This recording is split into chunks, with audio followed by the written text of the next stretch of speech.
कालपासून जे मुंबईमध्ये पावसाचा थैमान सुरू आहे त्यामध्ये महानगरपालिका, सरकार आणि पोलीस आणि रेल्वे सर्वांनी मिळून अतिशय चांगली रीतीने सर्व परिस्थितीचा सामना केलेला आहे. आज सकाळी माननीय मुख्यमंत्री देवेंद्र फडणवीस साहेबचे सांगण्याप्रमाणे आम्ही इथे वॉर रूम जे कार्यरत आहे तिथे आलो.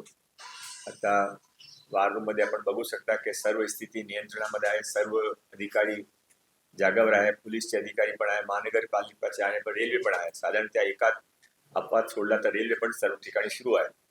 जास्त यावेळी ते आपले म्युनिसिपल कमिशनर आणि पोलीस कमिशनर यावेळी सांगतील.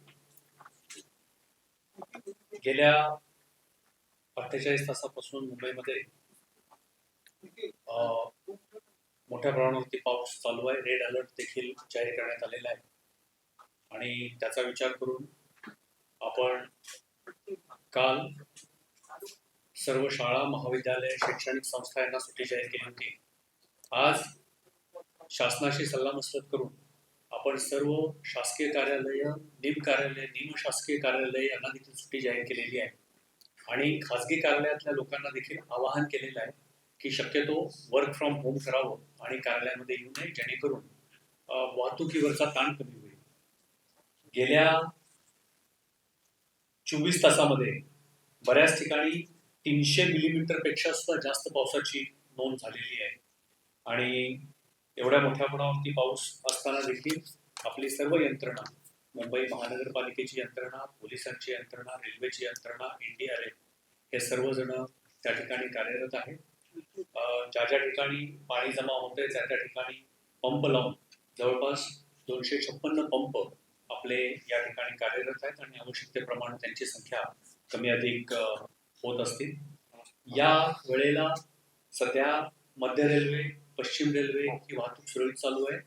चुनाभट्टीच्या जवळ फक्त हार्बर लाईन ही आत्ताच काही मिनिटापूर्वी बंद झाल्याचं आम्हाला कळालेलं आहे, पण ते देखील आम्ही चौकशी करून ती जशी लवकरात लवकर सुरू होईल ते रेल्वेच्या सहकार्यानं करण्याचा प्रयत्न करत आहोत. मिठी नदीची पातळी ही सकाळपासून वाढत चाललेली आहे आणि त्या ठिकाणी मिठी नदीची पातळी ही जवळपास आता 3.9 मीटर म्हणजे 3 मीटर 90 सेंटीमीटर एवढी वाढलेली आहे. तर ती जवळपास धोक्याची पातळी आहे आणि त्याच्यामुळं मिठी नदीच्या किनाऱ्यावरती राहणाऱ्या झोपडपट्ट्या ज्या असतील किंवा तिथं राहणारे जे लोक असतील त्यांना स्थलांतरित करायचं काम चालू आहे. महापालिका आणि पोलीस या दोघांनी तिथून आतापर्यंत 400 लोकांना स्थलांतरित करून जवळच जी MM म्युनिसिपल स्कूल आहे त्या ठिकाणी त्यांना शिफ्ट केलेलं आहे. त्यांची राहण्याची, जेवणाची व्यवस्था करण्यात आलेली आहे. आता सध्या मिठीची जी काही पातळी आहे ती नियंत्रणामध्ये येत आहे, पण ती जर पातळी वाढली तर कदाचित अन्य काही लोकांना देखील त्या ठिकाणी आम्हाला स्थलांतरित करून त्यांची व्यवस्था करावी लागेल. त्याची देखील या ठिकाणी पूर्ण तयारी करण्यात आलेली आहे. भरतीची, उच्चतम भरतीची जी मर्यादा आहे ती आता संपलेली आहे वेळ, त्याच्यामुळे आता पाणी कमी होत चाललेलं आहे आणि पुढच्या 1 तासामध्ये जर पाऊस हा साधारणतः राहिला तरी देखील हे जे काही पाणी जमण्याची साचलेली ठिकाणं आहेत तिथलं पाणी सगळं मुक्त होईल असं मला वाटतं. परंतु आता IMD असेल किंवा अन्य काही ज्याचा आपण भविष्य मान्सूनचा आपण अंदाज घेतो तर त्याच्याप्रमाणे अजून पुढचे काही तास मुंबईमध्ये फार मोठ्या प्रमाणावरती पाऊस होण्याची शक्यता आहे. याचा विचार करून माननीय मुख्यमंत्री महोदय, माननीय उपमुख्यमंत्री महोदय, मंत्री महोदय आणि सर्व शासकीय यंत्रणा यांनी असं आवाहन केलेलं आहे की अजून देखील लोकांनी सतर्क राहणं, काळजी घेणं आणि आवश्यकता असेल तरच घराबाहेर पडणं आवश्यक आहे. पुढचे अजूनही 12 ते 14 तास मोठ्या प्रमाणावरती पाऊस होण्याचे संकेत हे वेगवेगळ्या हवामान यंत्रणांकडून आम्हाला प्राप्त झाले आहेत. धन्यवाद. NDRF हे मिठीच्या रहिवाशांना स्थलांतरित करण्यासाठी आणि अन्य ठिकाणी कार्यरत आहे. आतापर्यंत 5 तुकड्या NDRFच्या त्या ठिकाणी तैनात करण्यात आल्या. एक मिनिट बाकी सर.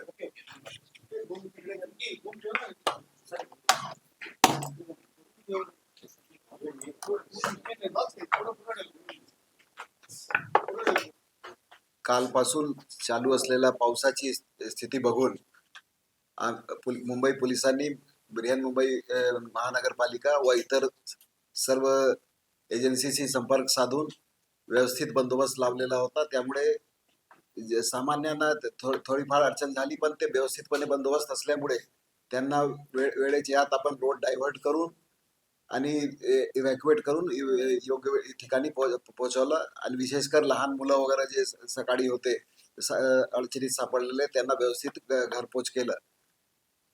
जसं आयुक्त साहेबांनी सांगितलं, सर्व शाळेत आणि शासकीय कार्यालयात सुट्टी डिक्लेअर करण्यात आलेली आहे. त्यामुळे आज सकाळपासून वाहतूक वर ताण फारच कमी आहे. तरीही ज्या ठिकाणी पाणी साचलेलं आहे त्या ठिकाणी आम्ही रोड डायव्हर्ट करून इमर्जन्सी सर्व्हिसेस चालू ठेवण्यासाठी सर्व व्यवस्था केलेली आहे. आणि कुठलाही याच्यामध्ये इमर्जन्सी सर्व्हिसेसवर असर पडलेला नाही.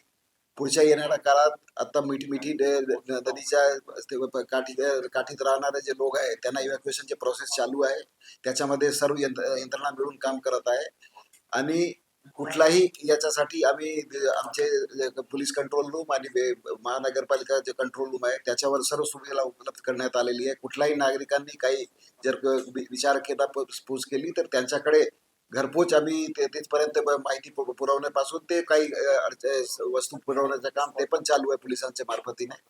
मला 100% खात्री आहे की या आमचा प्रयास आहे. पुढच्या 12 तास असंच कायम राहणार आहे. रात्री पण आम्ही एस्केलेटन बंदोबस्त ठेवणार आहे. यामुळे कुठलाही इमर्जन्सी सर्व्हिसेसवर अडचण होणार नाही. सर, काही विभाग बंद करण्यात आलेले आहेत, म्हणजे काही रस्ते किंवा महामार्ग काही बंदोबस्त वगैरे? ज्या ठिकाणी पाणी साचलेलं आहे त्या ठिकाणी एक जंक्शन अगोदर डायव्हर्ट करून इंटरनल रोड्स करून त्यांना ते पुढच्या गंतव्यस्थानपर्यंत पोहोचवण्यासाठी कुठलाही तुम्हाला जर इथून कुठेही जायचं असेल तर पर्यायी व्यवस्था उपलब्ध आहे. ट्रॅफिक पोलिसांशी संपर्क साधा किंवा मुंबई पोलीस कंट्रोल रूमशी संपर्क साधला, वाहतूक पोलीस कंट्रोल रूमशी संपर्क साधला तर तुम्हाला योग्य मार्गदर्शन करण्यात येईल.